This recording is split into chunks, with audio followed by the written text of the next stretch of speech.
जय हिंद। देखिए आज की इस क्लास में हम कक्षा 10 विज्ञान अध्याय 10वां चैप्टर स्टार्ट कर रहे हैं। तो 10वां चैप्टर आपका क्या है? 10वां मानव नेत्र तथा रंग बिरंगा संसार। ये जो चैप्टर है आपका छोटा चैप्टर छोटा है, लेकिन इसमें टॉपिक जो है वो अच्छे अच्छे आते हैं और बड़े बड़े नंबर के आते हैं, यानी कि जैसे 3 नंबर, 4 नंबर, 5 नंबर, 6 नंबर तक के क्वेश्चन बनकर आते हैं इसमें। तो इस चैप्टर को आप लोग अच्छे से पढ़ लीजिएगा। देखिए इसमें 4-5 दिन लगेंगे चैप्टर को खत्म करने पर, ज़्यादा चैप्टर नहीं, थोड़ा बहुत है इसमें, इसको अच्छे से पढ़ लीजिएगा। तो चलिए आज की क्लास में हम क्या पढ़ने वाले हैं? मानव नेत्र के बारे में। ये क्या है? मानव नेत्र है, यानी कि हमारी आँख है, यही बना है, यहाँ पर हमने बना दिया है और आपके एनसीईआरटी किताब में भी ये चित्र मिल जाएगा और इस पर प्रश्न भी आता है कि मानव नेत्र का चित्र बनाइए और उसका वर्णन कीजिए, यानी कि इसका चित्र बनाना रहता है और जो सभी मतलब है क्या क्या है आंखों में उसका यानी कि दिखाना रहता है, वर्णन करना रहता है। और इसके बारे में थोड़ा बहुत अगर लिख देते हैं तो आपको 5-6 नंबर आसानी से मिल जाते हैं। तो चलिए शुरू करते हैं और इसको जान लेते हैं। तो ये आपका क्या है? मानव नेत्र है, यानी कि ये नेत्र है। अब चलिए एक एक की बात करते हैं। नेत्र ये मान लीजिए आपका एक गोला है, जो मतलब आंखों में जो गोलाकार काला सा दिखता है वो लेंस है। मान लीजिए इसी से ये आपका आंख है और इससे आप देखते हैं, तो इसको बोलते हैं पुतली। जैसे आंखों में एक गोला लगा होता है, क्या होता है? गोला, उसको पुतली बोलते हैं। वो हो गया। और देखिए यहाँ पर होता है नेत्रोद और क्रिस्टली लेंस है। और ये क्या होता है? लेंस होता है, एक क्रिस्टली लेंस होता है जिससे हम किसी भी वस्तु को देख पाते हैं। ये हो गया। और देखिए और इसके पीछे क्या लगा होता है? परितारिका। और देखिए ये होता है आपका जो आगे की तरफ है, आगे की तरफ उसको बोलते हैं कार्निया और इसका एक नाम है स्वच्छ मंडल, जो हमारी आंखों को सुरक्षा देता है। क्या है? स्वच्छ मंडल होता है, हमारी आंखों को बचाव करता है। और चलिए और ये दोनों जो होती हैं छोटे छोटे बात, एक इधर वाला और एक इधर वाला, ये क्या करता है? पश्चिमाभी पेशिया। क्या है? पश्चिमाभी पेशिया है। और देखिए और जो हमारे आंखों में भरा रहता है, जैसे पानी पानी सा दिखता है, वो क्या रहता है? वो जल के समान द्रव भरा रहता है। कैसा रहता है? जल ही रहता है, वो द्रव रहता है, जल के समान द्रव रहता है। और यहाँ से देखिए ये है दृक तंत्रिका, दृक तंत्रिका है। और आगे देखिए ये पीछे क्या होता है आपका? दृष्टि पटल, यानी कि रेटिना होता है। आंखों के पीछे रेटिना होता है जहाँ पर प्रतिबिंब बनता है और वस्तु हमको स्पष्ट दिखाई देता है। तो ये हो गया आपका दृष्टि पटल, जिसको रेटिना भी कहते हैं। तो चलिए फिगर तो आपका हो गया। अब देखिए इसमें आप लोग इसमें दे देता है कि इसका वर्णन करिए। अगर चित्र बनाने के लिए कहेगा तो 3 नंबर में पूछेगा, और मान लीजिए इसका वर्णन करने के लिए दे दिया तो वर्णन करेंगे तो 5 नंबर का पूछ लेगा। तो इसमें जो आप इतना लिखे हैं इसमें थोड़ा बहुत लिख दीजिए, जैसे कार्निया के बारे में लिख दीजिए, रेटिना के बारे में लिख दीजिए, कचाप द्रव के बारे में लिख दीजिए, पुतली के बारे में लिख दीजिए। तो ये इसी के बारे में लिख देंगे तो आपका नंबर यहाँ से बन जाता है। चलिए तब हम एक एक करके कुछ थोड़ा बहुत लिख लेते हैं इसमें। जैसे मान लीजिए हम जो हमारी आंखों को रक्षा करता है, यानी कि स्वच्छ मंडल के बारे में लिख लेते हैं, कार्निया के बारे में। तो चलिए कार्निया के बारे में थोड़ा बहुत जान लेते हैं। कार्निया, कार्निया क्या होता है इसके बारे में हम थोड़ा बहुत लिख लेते हैं। तो इसको इधर में साइड में करिए और कार्निया के बारे में लिख लीजिए।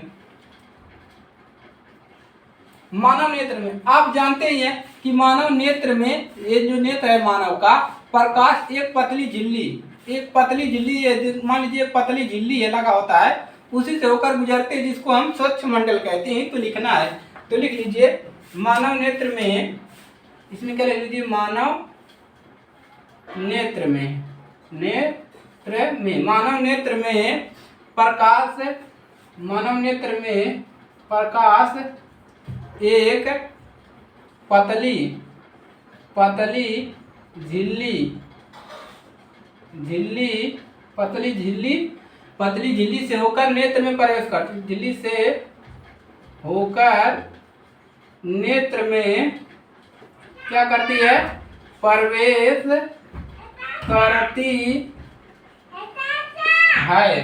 करती है। चलिए, तो ये हो गया कि मानव नेत्र में प्रकाश से पतली झिल्ली, यानी कि पतली झिल्ली ऐसी से होकर प्रवेश करती है जिसे कार्निया कहते हैं। जिसे क्या लिख लीजिए, जिसे स्वच्छ मंडल कहते हैं। ये हो गया स्वच्छ मंडल। कार्निया के पीछे एक झिल्ली लगी होती है, मतलब उसको क्या कहते हैं, परितारिका कहते हैं, ऐसा कह सकते हैं। तो इसका परिभाषा हो जाएगा। चलिए, अब हम मान लीजिए हम कचाप द्रव के बारे में लिख लें, दृष्ट पटल के बारे में थोड़ा बहुत लिख लें, क्रिस्टलीय लेंस के बारे में लिख लें, तो इसी को लिख लेंगे तो आपका 5 नंबर यहाँ से तैयार हो जाएगा, कोई दिक्कत नहीं होगी। तो इसको याद करने में कोई दिक्कत नहीं है कि ऐसे याद कर लेंगे कि मानव नेत्र में प्रकाश एक पतली झिल्ली से होकर गुजरती है जिसे हम कार्निया कहते हैं। तो ये हो गया इसका परिभाषा। चलिए, अब रेटिना के बारे में लिख लेते हैं थोड़ा बहुत। चलिए, रेटिना के बारे में लिखेंगे तो इसको रिमूव करते हैं, यानी कि मिटाते हैं। चलिए, अब रेटिना के बारे में लिख लेते हैं थोड़ा बहुत, जो मेन आपका है उसके बारे में लिख लेते हैं। तो रेटिना देखिए क्या होता है, जो आपका है दृष्टिपटल, तो ये रेटिना। तो रेटिना के बारे में थोड़ा बहुत लिख लेंगे। रेटिना क्या करता है, इसमें देखिए, इसमें लिखेंगे मानव नेत्र में, क्या लिखेंगे, मानव नेत्र में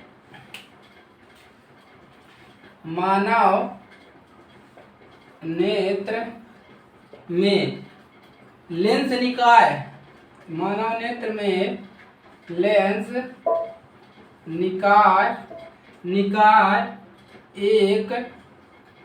निकाय एक प्रकाश सुग्राही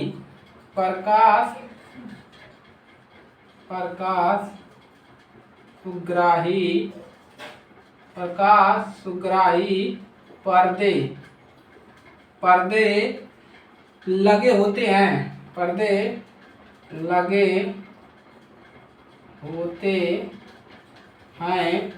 जिसे क्या कहते हैं, दृष्टिपटल कहते हैं। जिसे रेटिना या दृष्टिपटल कहते हैं, जिसे रेटिना या दृष्टिपटल कहते हैं। तो ये हो गया रेटिना के बारे में कि मानव नेत्र में लेंस निकाय एक प्रकाश सुग्राही पर्दे लगे, यहाँ पे एक पर्दे लगे होते हैं जिसको हम क्या कहते हैं, दृष्टिपटल कहते हैं। अब मान लीजिए कचाप द्रव के बारे में लिखना है, तो कचाप द्रव के बारे में कैसे लिखेंगे, जल के समान इसमें क्या भरा होता है, द्रव भरा होता है, उसी को हम कचाप द्रव कहते हैं। तो चलिए उसके बारे में भी लिख लेते हैं। तो लिख लेंगे कार्निया कचाप द्रव में लिखेंगे कार्निया तथा लेंस के बीच जल के समान द्रव भरा होता है। तो लिख लीजिए कचाप द्रव के बारे में, कचाप द्रव क्या होता है। तो लिख लेंगे मानव कार्निया तथा नेत्र लेंस के बीच है, जो कार्निया है और नेत्र लेंस के बीच है, लिखेंगे कार्निया तथा नेत्र लेंस के बीच, यानी कि जो एक कार्निया, यानी कि जो इसमें भरा रहता है और ये जो नेत्र के बीच में भरा रहता है, इन्हीं दोनों के बीच में, कार्निया तथा नेत्र लेंस के बीच क्या होता है, बीच के स्थान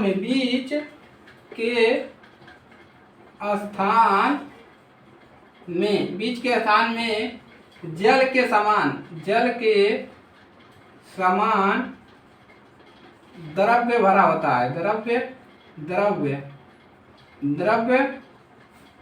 भरा होता है, जिसे क्या कहते हैं, जिसे कचाप द्रव्य कहते हैं। यहाँ से ये हो गया। तो कार्निया और नेत्र के बीच में एक जल के समान द्रव्य भरा होता है जिसको हम कचाप द्रव कहते हैं। तो ये हो गया कचाप द्रव के बारे में। तो इतना आप अगर लिख देते हैं तो आपको 4 से 5 नंबर कोई रोक नहीं सकता, 4 से 5 नंबर। अगर आप चित्र बनाकर खाली दर्शा भर देते हैं तो आपको 3 नंबर तो भी मिलेगा। तो इसको तैयार कर लेना है, क्या है, फिगर बनाना है और इसको 2-3 बार लिख लेना है, तैयार हो जाएगा, कोई दिक्कत नहीं होगी। चलिए नोट कर लीजिए इसको। नोट कर लिया। चलिए हो गया। तो यही है आपका मानव नेत्र और इसका फिगर। अब चलिए समंजन क्षमता के बारे में जान लेते हैं। समंजन क्षमता और मोतियाबिंद क्या होता है। तो समंजन क्षमता क्या होता है और मोतियाबिंद क्या होता है, इसके बारे में जान लेते हैं। तो आप लोग हेडिंग डालिए समंजन क्षमता, तो इसको रिमूव करेंगे और हेडिंग डाल लीजिए आप लोग समंजन क्षमता। तो लिखेंगे समंजन क्षमता। समंजन क्षमता क्या होता है। तो समंजन क्षमता देखिए क्या होता है, नेत्र लेंस की वह क्षमता जिसके कारण वह अपनी फोकस दूरी को समायोजित करके निकट तथा पास की वस्तुओं को एक स्थान पर क्या कर दे। चलिए परिभाषा लिखते हैं, यहाँ से क्लियर हो जाएगा। तो परिभाषा लिखेंगे, इसका परिभाषा पूछता है 2 अंक का। कितने नंबर का, 2 अंक का पूछता है, तो इसको तैयार कर लीजिएगा। तो लिखिए नेत्र की वह क्षमता, नेत्र की वह क्षमता जिसके कारण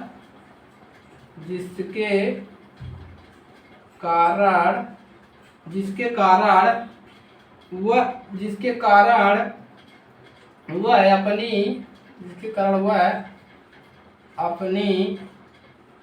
अपनी फोकस दूरी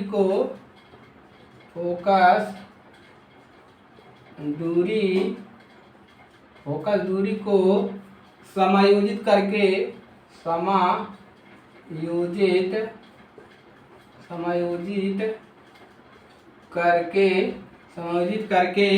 निकट तथा दूर की वस्तुओं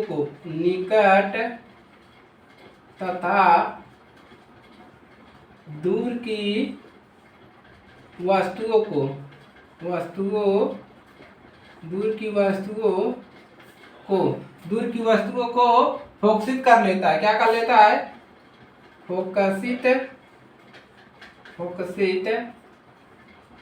कर लेता है। क्या कहलाता है, नेत्र की समंजन क्षमता कहलाता है। नेत्र की लिख लेना यहाँ पर, नेत्र की समंजन क्षमता कहलाता है।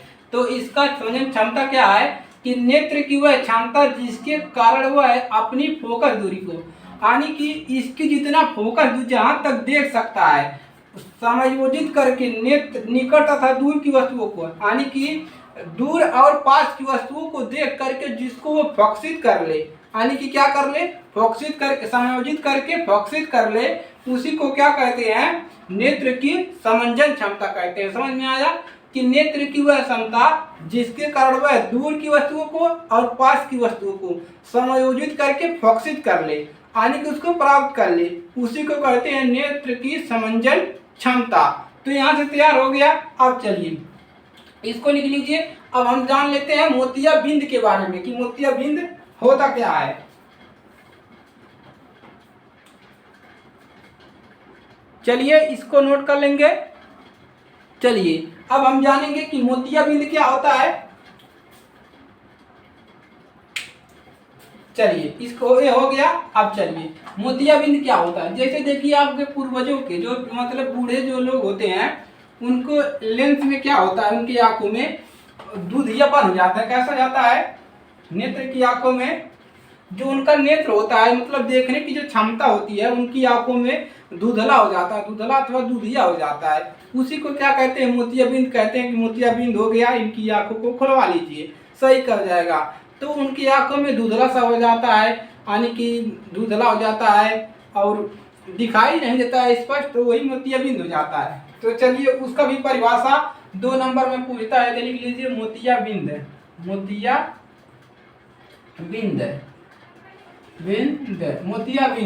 तो मोतियाबिंद क्या होता है, एक ही में रहेगा मोतियाबिंद, तो इसके बारे में जान लीजिए।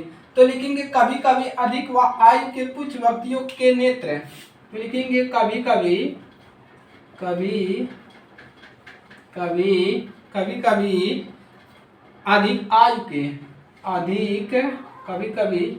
अधिक आयु के आयु के व्यक्तियों आय के व्यक्तियों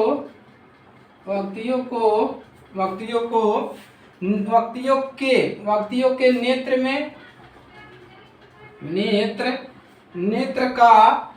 नेत्र का क्रिस्टली लेंस, जो है क्रिस्टली लेंस लगा रहता है आंखों में, क्रिस्टली नेत्र का क्रिस्टली लेंस दुधिया, नेत्र का क्रिस्टली लेंस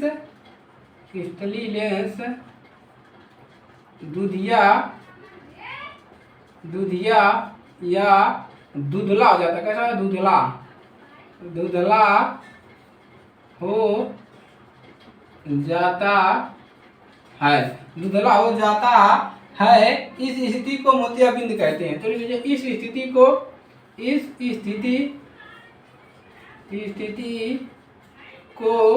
मोतियाबिंद कहते हैं।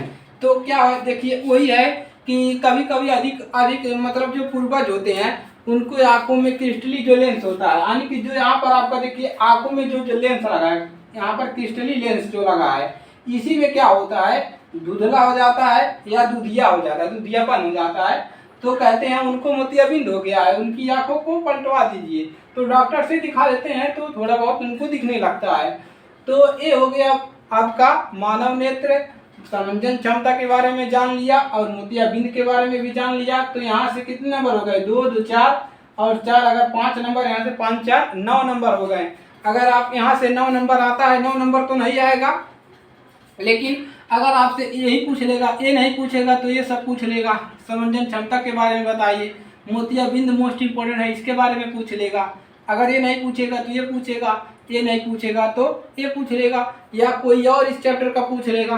तो आपको पूरा पता होना चाहिए, और ये इतना कठिन भी नहीं है कि आप लोग इसको याद नहीं कर पाओगे या समझ नहीं पाओगे। चलिए यहाँ से समझ लेंगे, तो नोट कर लीजिए।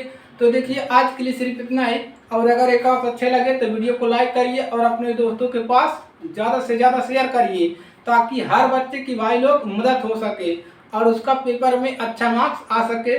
काफ़ी सारे बच्चे जो होते हैं डर के मारे पेपर में नहीं जाते हैं कि फेल हो जाएंगे, तो डरना नहीं है। यहाँ से 10 मिनट 15 मिनट की क्लास करनी है और पेपर में अच्छा नंबर लाना है। तो चलिए मिलेंगे अगली क्लास में, तब तक के लिए जय हिंद जय भारत।